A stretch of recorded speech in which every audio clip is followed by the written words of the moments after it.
মমতা ব্যানার্জির পুলিশ একটু ভাবতে হবে আপনাদের। এটা একটা মৌলানা সাহেবের বাড়ি, ইসলামিক স্কলারের বাড়ি, প্রচণ্ডভাবে ধার্মিক পরিবার। সেটার থেকেও আমি বলছি, আপনারা আমি সবাই জানি, কোনো বাড়িতে যদি পুলিশের রেড হয় সেখানে মহিলা পুলিশ নিয়ে আসতে হবে।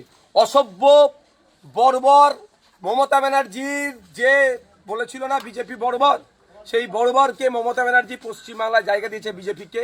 বিজেপির কথা শুনে রাতের অন্ধকারে মৌলানা সাহেবের বাড়িতে ভাঙচুর চালিয়েছে। শুধু নয়, কোনো মহিলা পুলিশ ছাড়াই, যেখানে তাদের বাড়িতে একাধিক মহিলা সদস্য থাকার পরেও সেখানে তুলে নিয়ে গেছে। এক অন্যায়, বাড়ি ভাঙচুর করেছে।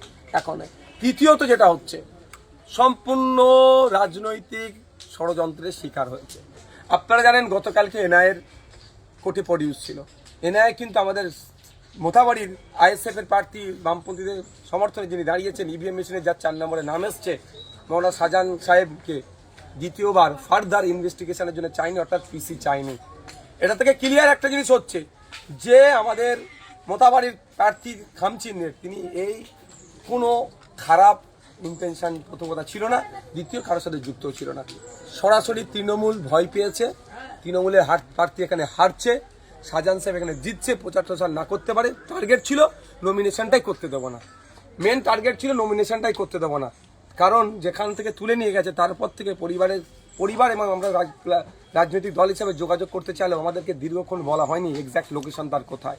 তাকে বিভিন্ন জায়গায় ঘুরিয়েছে, আর যতটুকু আমি সোর্সের মাধ্যমে খবর পাচ্ছি তাকে অফার করা হয়েছিল, ভয় দেখানো হয়েছিল, ছেড়ে দেওয়া হবে, নাহলে অনেকদিন জেল খাটানো হবে, তুমি প্রার্থী মনোনয়নটা জমা করবে না। এই টার্গেট কিন্তু তারা সাকসেস হতে পারেনি। আমরা আইনি লড়াই করে তাকে নমিনেশন করেছি। সাহেব একে এরকমভাবে আটকাতে হবে।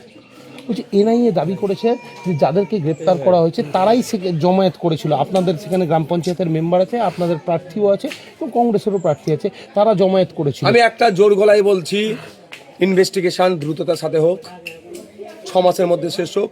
যদি আমাদের পঞ্চায়েতের মেম্বার যে কেউ থেকে থাকে তাকে সর্বোচ্চ শাস্তির ব্যবস্থা করা হোক।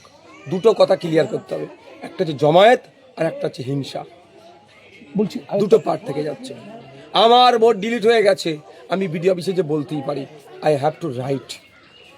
বলছি আরেকটা বিষয়, হয়তো আপনি কিছুক্ষণ আগে বলছিলেন তাকে বীরের সম্মান দিয়ে আনবে। অবশ্যই, সে চোর ডাকাত নয়, সে একজন স্কলার মানুষ।